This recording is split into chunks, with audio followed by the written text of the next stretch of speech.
Alrighty, so obviously a little bit of an announcement. Happy 100 days. I know this was on your calendar, wasn't it? It should be. Happy 100 days, everyone. Just hours after President Trump took the oath of office, Secretary of State Marco Rubio was confirmed in a historic bipartisan vote of 99-0. From day one, he got right to work, and I can certainly attest to that. As I said in my first briefing, Secretary Rubio promised to deliver a foreign policy grounded in President Trump's vision, one that would make America stronger, safer, and more prosperous. 100 days later, that promise is being kept. Secretary Rubio has returned the department to the fundamentals of diplomacy, engaging in the persuasion and power of face-to-face meetings around the globe, reminding our partners that being friends with the United States brings benefits that improve the quality of everyone's lives. Here at the State Department, we are rewarding performance based on merit, demanding accountability for every tax dollar spent, and ensuring every policy serves the interests of the American people. To restore integrity and results-driven foreign assistance, the Department and USAID have saved the American taxpayers billions of dollars by ending outdated and misaligned foreign aid programs. Instead, we are prioritizing core U.S. policies. That includes the life-saving response in Uganda, where more than 75 American experts worked hand-in-hand with local officials to officially end Uganda's 2025 Ebola outbreak, a tremendous global health achievement. The Secretary has traveled extensively, and don't I know it, to 15 countries, deepening U.S. diplomatic ties and securing major foreign policy wins, from Panama's decision to withdraw from China's Belt and Road Initiative to his leadership in bringing Ukraine and Russia to the table to discuss a path towards peace, leading the nations closer to peace than ever before. His efforts to protect our homeland are having a global impact. We've designated 6 violent Mexican cartels, along with TDA and MS-13, as foreign terrorist organizations to block their financial networks and bar their entry into the United States. Our border is more secure than ever, and illegal crossings at our southwest border have dropped by 95% since 2024. This is due to President Trump's leadership and Secretary Rubio's historic action to secure agreements with Guatemala, Panama, and El Salvador to intercept and deport illegal aliens who enter their territories. And to further build regional peace, Secretary Rubio signed a declaration of principles between the Democratic Republic of Congo and Rwanda, launching a pathway to stability in the region. In the Middle East, he is actively working with Israel, Arab partners, and the European Union to shape post-war governance in Gaza and lay the groundwork for Arab-led reconstruction efforts aligning with President Trump's long-term vision for peace in the region. He also has reinforced the United States as the premier strategic partner for Gulf allies, resulting in 2 landmark investment commitments from the United Arab Emirates and Saudi Arabia for technology, defense, and infrastructure. Those deals total $2 trillion in investments. We've also brought Americans home. Through diplomacy, we've helped secure the release of dozens of unjustly detained U.S. citizens, bringing them back to their families where they belong. We've reinstated Cuba as a state sponsor of terrorism, sanctioned Iran's shadow oil fleet and Houthi financiers, as well as designated the Houthis as a foreign terrorist organization. These steps send a clear message. Under this administration, there will be consequences for supporting terrorism.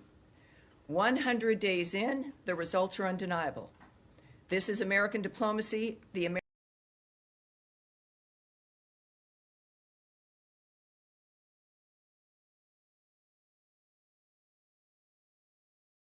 people deserve, decisive, accountable. Morning somewhere in Los Angeles, it's the morning. In Hawaii, it's very early.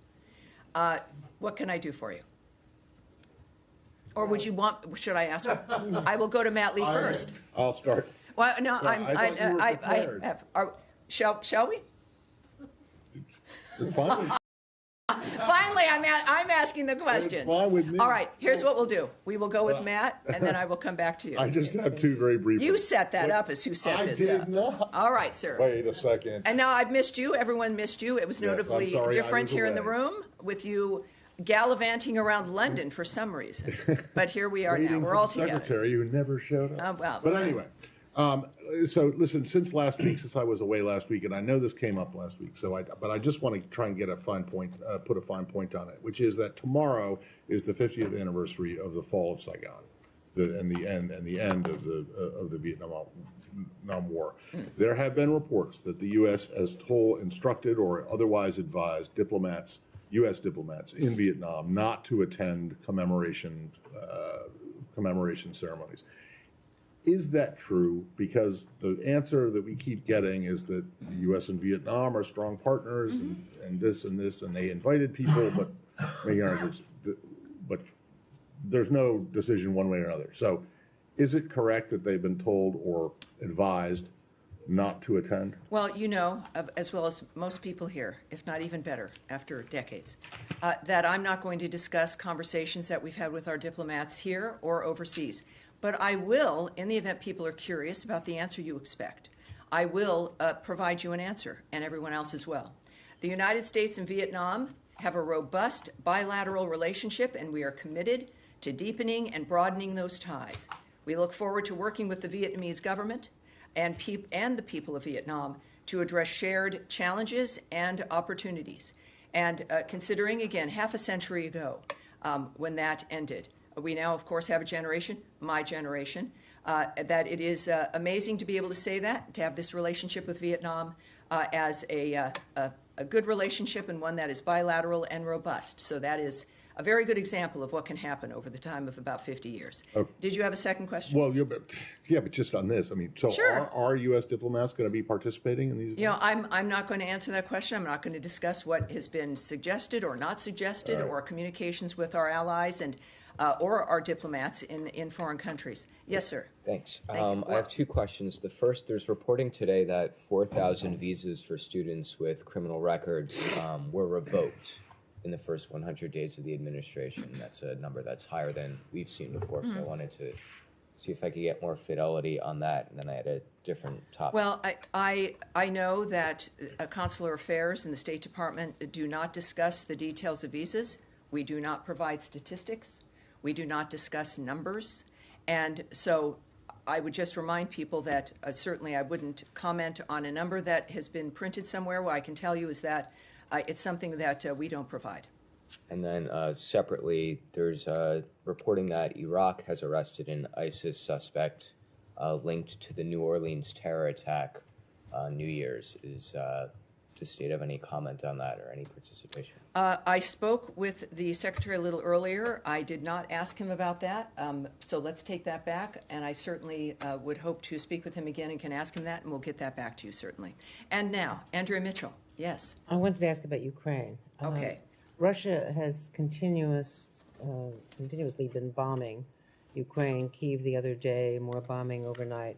After calling for a ceremonial ceasefire, a 3-day ceasefire next week to honor, so they can celebrate and honor their World War II victory, but they have still not agreed, I believe almost 50 days since it was first proposed, to the ceasefire, the 30-day ceasefire that Ukraine has accepted. And now, as well, Foreign Minister Lavrov, in an interview, has said that the Russian position includes the demilitarization. He says denazification, which is a false statement, but the demilitarization of Ukraine as part of their agenda, as well as the lifting of sanctions, withdrawing lawsuits, canceling arrest warrants, and the like. First of all, the U.S. reaction to the continual bombing in Ukraine by Russia, and second of all, the Russian demand for demilitarizing. Would the U.S. ever consider requiring the demilitarizing of Ukraine as a condition of a peace plan? Well, I can't and would not discuss what the options were or what's on the minds of our diplomats. And I understand, and I hear from people outside of this briefing room and certainly from all of you, and it's your job to ask. But that is not something we can do. It's harmful to get ahead of what our experts, what our diplomats, what the Secretary of State, what the President of the United States, the most powerful people in the world meeting to find a resolution to this, and discussing it or speculating does not help. It increases, I think, fear and confusion. So I won't do that. But I do have something I can tell you that the Secretary said to me about the situation just a short time ago, Andrea Mitchell. We are now at a time where concrete proposals need to be delivered by the two parties on how to end this conflict. How we proceed from here is a decision that belongs now to the President. If there is not progress, we will step back as mediators in this process.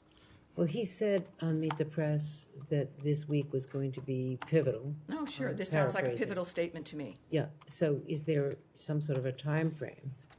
Well, he to what said now. he's just said? He said now is the time where concrete proposals need to be delivered by the two parties in the conflict. And if there is not progress, which we leave, of course, I'm not going to speculate on what that timeline means to the President or to the Secretary. But that is a very distinct statement from the Secretary. Both the Secretary and the President are very transparent men, and the American people have been watching this process openly, which itself is kind of a new experience. But that is what he said to me just a little bit ago. Can you right. speak to his level of frustration with the process? It seems well, to be reflected no, in his statement. I will not channel the Secretary. He again, is very available. And he has been, again, you saw him this weekend on television, and he's a very clear, often unguarded, transparent man who cares about the nature of what is transpiring on this planet in a very unique position to make a difference. And that is what he wants to do. Yes, sir. Thank you, Tammy. Just to follow up on what the Secretary has said, you quoted him as saying concrete proposals need to be delivered by both sides. Proposals on what? Well, obviously, to end the conflict. So you I expect- mean, clearly it's about what they've been working toward is a ceasefire, a complete, full, durable ceasefire, right? Not a 3-day moment so you can celebrate something else. A complete, durable ceasefire and an end to the conflict. Does this mean that the proposals that the United States had on the table, is it off the table now that you're seeking? I'm not going to speculate on what the statement that's been made here means about things that have existed or have been discussed before. It's just what he has said today, and I think it's clear. Fair enough. And my second question on North Korea, they acknowledge finally that they apparently have sent their soldiers to fight for Russia in Ukraine. Does this change your approach, your view to the conflict at all? And any response that you could come up with? Well, we know this is pretty simple. North Korea is not being helpful. They're not being helpful. There are other nations that also are facilitating this carnage, and their actions make it possible to continue. Third countries, like North Korea, have perpetuated the Russia-Ukraine war, and they bear responsibility for it. China? We continue, North Korea, I'm speaking about North Korea, and other third countries, like North Korea. We continue to be concerned by North Korea's direct involvement in the war, North Korea's military deployment to Russia, and any support provided by the Russian Federation to the DPRK in return must end. Russia's training of North Korean soldiers directly violates Security Council resolutions 1718, 1874, and 2270, which collectively impose a broad prohibition on providing or receiving military training or assistance to or from the DPRK. All right. Yes, There's sir. a Go ahead. conditional- Yes, sir. On the Middle East, UN Rights Chief Volker Turk today called for concerted efforts to end the Israeli blockade of the Gaza Strip, and Amnesty International accused Israel of committing a live-streamed genocide against Palestinians. We heard President Trump on Friday acknowledge the suffering of people in Gaza and the need for aid to go in. What is the department's view of the ongoing blockade, and will the Secretary push to lift it? And I have a second question. President Trump said just a few days ago that there is a very big need for medicine and food regarding, of course, Gaza and Gaza aid, and that we are taking care of it. What does And that again, mean? within the framework of the negotiations, the actions, the efforts, as we've discussed, I think every briefing, which is appropriate. I think the President of the United States making that statement makes clear that actions being considered and taken, and that the president is working on it. So we are taking care of it. How will that translate to actual action? Well, we'll find out. He's not a slow man. Also, the United States, of course, supports the flow of humanitarian aid with safeguards to ensure assistance is not diverted, looted, or misused by terrorist groups such as Hamas and the Palestinian Islamic Jihad. But for one thing, we certainly, I think I can say generally about the president, is that when he says something, he acts, and he doesn't lollygag. And in this particular case, with both men setting these first 100 days as the hallmark of the nature of where they've both been personally committed, Secretary Rubio and President Trump, it is on peace and ceasefires for both Ukraine and Russia, and certainly in Gaza. And his noting what he wants to accomplish in that regard. Again, there's a very big need for medicine, food, and we're taking care of it. So it will not be long, I'm sure, to see the results of his work. There was a second question. Yes, sir. Senator Sanders is holding Yes, a sir. Go ahead, please. Thanks, Tammy. I wanted to move on to a country which is a neighbor, in fact, Canada. Unless mistaken, I haven't seen any official reaction by the White House or the State Department or officials on the election I have one. victory I have last night of yes. Mark Carney Yes, as indeed. the Prime Minister. And he pledged today that a united Canada would confront the president. Well, Your here's thoughts? what we can say about Canada. The United States extends its congratulations to Prime Minister Mark Carney and his party on their win in Canada's recent federal elections. The U.S.-Canada relationship remains one of the most extensive in the world. We look forward to working with Prime Minister Carney's government, particularly on key issues such as trade fairness, combating illegal immigration, halting the flow of fentanyl and other dangerous drugs, and countering the Chinese Communist Party influence in our hemisphere. All right. Yeah, Daphne. Thank you. On Syria, we're reporting that the Syrian foreign minister is set to meet with senior U.S. State Department officials later today in New York. Who will he meet from state, and what will Washington's message be to him on sanctions relief? Well, of course, we know that we can confirm that some representatives of the Syrian interim authorities are in New York for various UN meetings, but you knew that. We continue to assess our Syria policy cautiously and will judge the interim authorities by their actions. We are not normalizing diplomatic relations with Syria at this time, and I can preview nothing for you regarding any meetings. I have no meetings at all to be able to describe or to confirm for you. Okay. Yeah. You have I any have follow-up? another question follow on up. Cuba, but if there's other questions. All right, go ahead. Cuba. Okay. All right. Cuba today arrested high-profile dissident Jose Daniel Ferrer for violating the terms of his parole just 3 months after releasing him from jail as part of a Vatican-brokered deal with the Biden administration. And Felix Navarro, another high-profile dissident, was also arrested. Mm-hmm. Does the State Department have any reaction to these arrests? Yes, we do.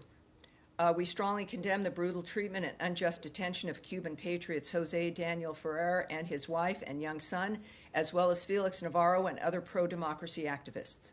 We call for the immediate release of the hundreds of unjustly detained political prisoners and prisoners of conscience that the Cuban regime holds. All right. Now, who was somebody in the back? We were following up here. Syria? Yes. Yes, please. So go ahead. In the jails in Syria, there are around 9,500 terrorists from ISIS. And I wonder whether the United States is going to ease the sanctions so those terrorists in Syria don't take advantage of the situation there. Also, there was yesterday civil unrest near Damascus. I wonder whether you have any comment on that. Thank you.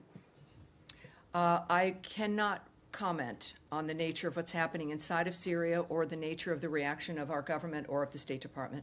I'm sorry about that. Yes, sir. Spain and Portugal suffered yesterday a massive blackout.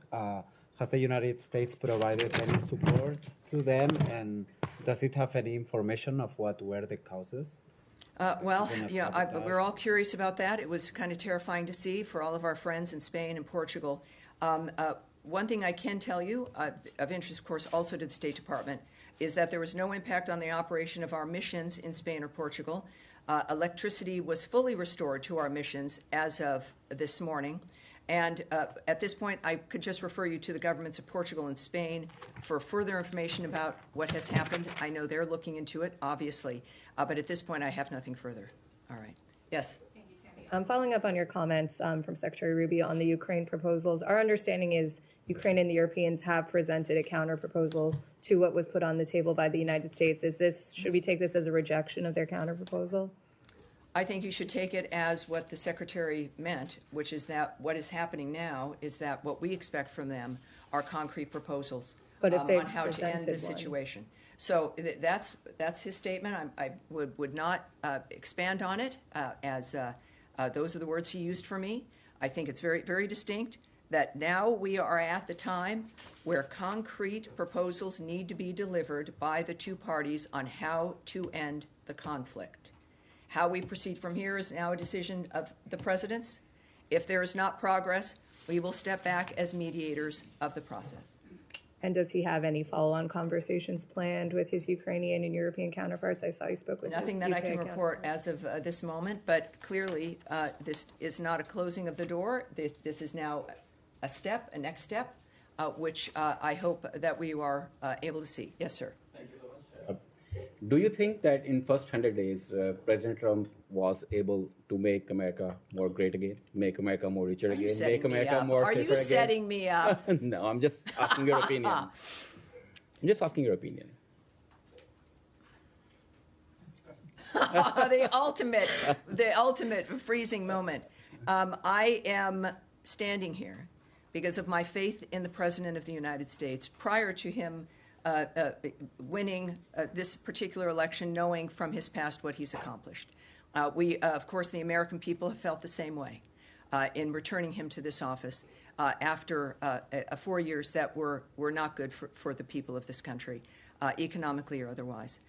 There are an extraordinary number of accomplishments ranging from the closed border, inflation going down, people at tables to discuss peace and ceasefires that never anyone had imagined or was able to accomplish previously, in addition to the nature of the idea that the State Department, as an example, that we have a responsibility when it comes to the money that is spent, that American taxpayers might have been the forgotten man and woman of the past, but they are now remembered again, and that the money that we spend is theirs, that they have worked for, and a commitment to the values and the nature of what matters to the United States. So we're doing these larger issues, but also, of course, every day we discuss the nature of what's happening in the world based on those values, and these men and women deciding to live their lives, including the men and women who I speak of often in this room, who anonymously have spent their lives, decades in many cases, to help make sure that the people leading this country of either party have the information they need to make sure this nation is safe and secure. We now have an administration that is implementing those values and making it clear to the American people. And it's been 100 days, and already we know that tremendous change has happened. And it will continue to happen under the leadership of President Trump, his entire cabinet. But I'm standing at the State Department because of the leadership of Marco Rubio. And it's an exciting and good time for the globe. So the answer is yes. Yesterday's State Department press statement says that the United States is in touch with the leadership of both Pakistan and India, and that is correct. Trying to calm down the situation. Do you have something to say? Yes, the Secretary also gave me a note about that as well, sir. So we are reaching out regarding the Kashmir situation, India and Pakistan, that he said we are reaching out to both parties. And telling, of course, them to not escalate the situation. The Secretary expects to speak with the foreign ministers of Pakistan and India as early as today or tomorrow. He is encouraging other national leaders, other foreign ministers, to also reach out to the countries on this issue. So it is, again, as I've noted, every day action is being taken. In this case, the Secretary speaking directly to his counterparts in India and Pakistan. We expect certainly the impact he's usually had with the individuals he's spoken with and certainly with President Trump's leadership, India and Pakistan having those conversations. It's very important for them. And yes, sir, yes, I've been. There were, on Monday, 68 mostly Ethiopian migrants killed in a detention center in Yemen. Are you in a position to confirm now that this was the result of U.S. military action? I'm not prepared to speak about that. What I can tell you is that Houthi attacks continue to hinder international trade routes in the Red Sea region and have cost the global economy billions. That must stop. And we are aware of various reports in the region, and we are referring questions first to the Department of Defense, but also I will have us take this back to see what more we can have for you later this week regarding that issue. Absolutely. And just follow up on Pakistan. All right, Pakistan, certainly. A Pakistani minister made a statement about performing dirty work for the United States while also denying the existence of Lashkar-e-Toiba in Pakistan.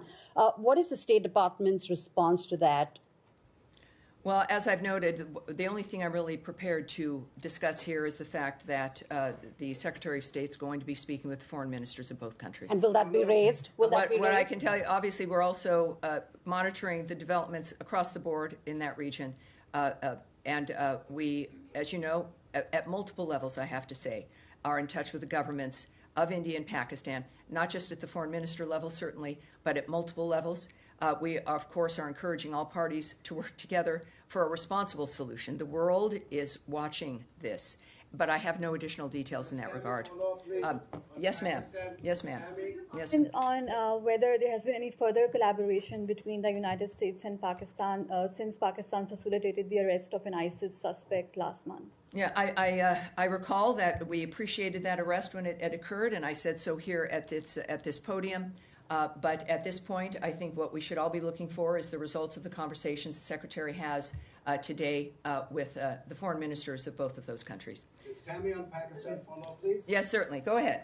Congratulations on your 100 days completion. Thank you, sir. So the Secretary, Senor Rubio, already spoke to Pakistan Foreign Minister in these 100 days. But the problem is that the entire U.S. Congress has voted that the election last year were rigged. Recently, your congressional leaders went to Pakistan, which includes a general, a very respectable general. He said that things are not going well, and unelected leaders are ruling Pakistan illegally. So, well, yes. We have a very specific environment right now, with very specific requirements that the Secretary of State is taking care of and engaging in. And we're gonna leave it at that. And as a matter of fact, I've got an event I need to be going to regarding.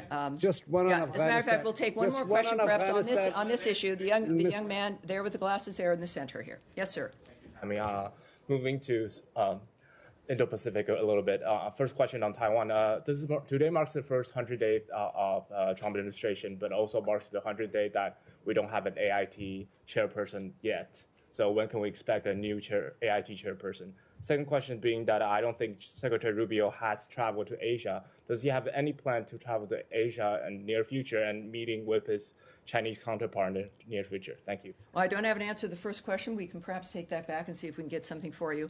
And at this point in time, I don't have anything to report to you about the Secretary's travels.